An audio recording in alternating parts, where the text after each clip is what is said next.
फिर लोग यीशु के पास नन्हे मुन्ने बच्चों को लाने लगे ताकि वह उन्हें छूकर आशीष दे। किंतु उसके शिष्यों ने उन्हें झिड़क दिया। जब यीशु ने यह देखा तो उसे बहुत क्रोध आया। फिर उसने उनसे कहा, नन्हे मुन्ने बच्चों को मेरे पास आने दो, उन्हें रोको मत, क्योंकि परमेश्वर का राज्य ऐसों का ही है। मैं तुमसे सत्य कहता हूं, जो कोई परमेश्वर के राज्य को एक छोटे बच्चे की तरह नहीं अपनाएगा, उसमें कभी प्रवेश नहीं करेगा। फिर उन बच्चों को यीशु ने गोद में उठा लिया और उनके सिर पर हाथ रखकर उन्हें आशीष दी। यीशु से एक धनी व्यक्ति का प्रश्न। यीशु जैसे ही अपनी यात्रा पर निकला, एक व्यक्ति उसकी ओर दौड़ा और उसके सामने झुककर उसने पूछा, उत्तम गुरु, अनंत जीवन का अधिकार पाने के लिए मुझे क्या करना चाहिए? यीशु ने उसे उत्तर दिया, तू मुझे उत्तम क्यों कहता है? केवल परमेश्वर के सिवा और कोई उत्तम नहीं है। तू व्यवस्था की आज्ञाओं को जानता है। हत्या मत कर, व्यभिचार मत कर, चोरी मत कर, झूठी गवाही मत दे, छल मत कर, अपने माता पिता का आदर कर। उस व्यक्ति ने यीशु से कहा, गुरु, मैं अपने लड़कपन से ही इन सब बातों पर चलता रहा हूं। यीशु ने उस पर दृष्टि डाली और उसके प्रति प्रेम का अनुभव किया। फिर उससे कहा, तुझ में एक कमी है। जा, जो कुछ तेरे पास है उसे बेचकर गरीबों में बांट दे, स्वर्ग में तुझे धन का भंडार मिलेगा। फिर आ और मेरे पीछे हो ले। यीशु के ऐसा कहने पर वह व्यक्ति बहुत निराश हुआ और दुखी होकर चला गया, क्योंकि वह बहुत धनवान था। यीशु ने चारों ओर देखकर अपने शिष्यों से कहा, उन लोगों के लिए जिनके पास धन है, परमेश्वर के राज्य में प्रवेश करना कितना कठिन है। उसके शब्दों पर उसके शिष्य अचरज में पड़ गए। पर यीशु ने उनसे फिर कहा, मेरे बच्चों, परमेश्वर के राज्य में प्रवेश करना कितना कठिन है।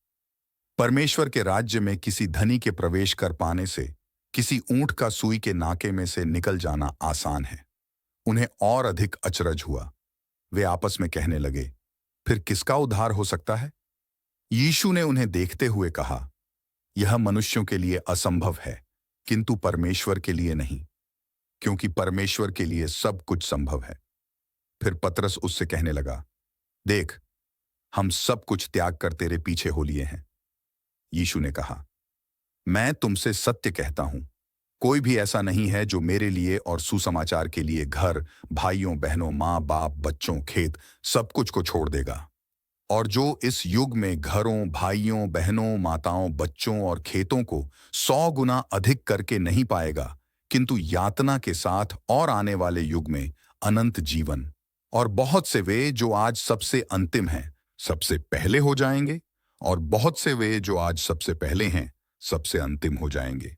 ऐसे एक समाज में जहां छोटे बच्चों को ज्यादा सम्मान नहीं दिया जाता है, वहीं यीशु उन पर दया करते हैं। उन्होंने कहा, परमेश्वर का राज्य ऐसों का ही है।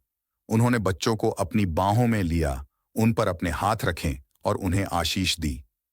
हमें अवश्य ही सुनिश्चित करना है कि एक चर्च समुदाय के रूप में हम बच्चों को वही प्रेम, सुरक्षा और प्राथमिकता देते हैं जो यीशु ने उन्हें दिया, समय, ऊर्जा और स्रोतों के रूप में। वास्तव में यीशु हमें बताते हैं, हम चाहे जो भी हो, हमारी उम्र चाहे कितनी भी हो, जब परमेश्वर के राज्य का एक भाग बनने की बात आती है, तब हम सभी को बच्चों से सीखने की जरूरत है। मैं आपसे सच कहता हूं, जो कोई एक बालक की तरह परमेश्वर के राज्य को ग्रहण नहीं करेगा, वह इसमें प्रवेश नहीं कर पाएगा। यीशु नहीं कह रहे हैं कि हम हर पहलू में बच्चों की तरह बन जाएं। हमें बच्चों जैसी शरारतों को नहीं अपनाना है या हमारे कामों के प्रति लापरवाह नहीं बनना है, लेकिन बच्चों की तरह हमें खुला और ग्रहणशील बनना है। हमारी भावनाओं के प्रति ईमानदार होना है, यह पहचानते हुए कि हम कितने कमजोर और असुरक्षित हैं और हमें कितनी ज्यादा दूसरों की जरूरत है। बच्चों की तरह क्षमा करने में शीघ्र बने और भरोसा करने में शीघ्र बने। सामान्य रूप से बच्चे जोशीले, सराहने वाले और उत्साहित होते हैं जब उन्हें उपहार दिए जाते हैं। जब परमेश्वर के राज्य की बात आती है, हमें ऐसा ही बनना है। हमें यीशु के उपहार पर निर्भर रहना है और एक उपहार के रूप में इसे ग्रहण करने के लिए तैयार रहना है, जिसके हम लायक नहीं हैं, लेकिन यीशु ने दया करके हमें दिया है।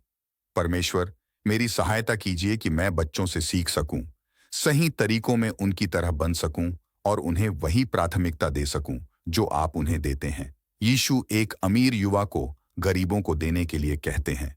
निश्चित ही यह केवल उस युवा के लाभ के लिए नहीं था, लेकिन इसलिए कि यीशु के जीवन और सेवकाई में गरीब लोग ऊंची प्राथमिकता रखते थे। परमेश्वर, मेरी सहायता कीजिए कि गरीबों से वैसा ही प्रेम और दया कर सकूं जैसा कि आप उनसे करते हैं। यीशु की करुणा न केवल गरीबों तक पहुंची, किंतु अमीरों तक भी। यीशु ने इस अमीर युवक को देखा और उससे प्रेम किया। अमीर का परमेश्वर के राज्य में प्रवेश करना कठिन बात है। अमीर लोग और अमीर देश कभी कभी सुसमाचार को रोकते हैं। धन अक्खड़पन और गलत प्रकार की आत्म निर्भरता को ला सकता है। फिर भी यीशु कहते हैं कि अमीर का उद्धार पाना कठिन बात है। परमेश्वर के लिए सब कुछ संभव है। परमेश्वर, आपका धन्यवाद क्योंकि आप बहुत दयावान हैं, न केवल गरीबों के लिए किंतु अमीरों के लिए भी।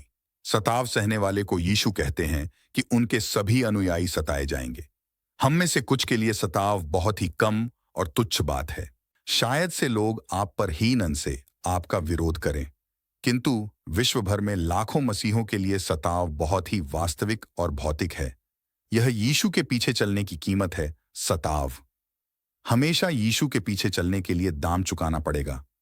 हो सकता है कि हम अपने मित्रों को खो दें या यीशु हमें एक स्थिति या एक संबंध को छोड़ने के लिए कहें, किंतु यह कीमत आशीष में लिपटे हुए आती है। इसी जीवन में हम 100 गुना पाते हैं और फिर अनंत जीवन का बोनस। परमेश्वर सताए गए लोगों के प्रति दयावान रहेंगे। आइए प्रार्थना करें। परमेश्वर, आपका धन्यवाद उन लोगों के साहस, उदाहरण और उत्साह के लिए जो आपके लिए सच्ची कठिनाई को सहते हैं, चाहे जो कीमत क्यों न चुकानी पड़े। मुझे आपके पीछे आने की निर्भीकता दीजिए।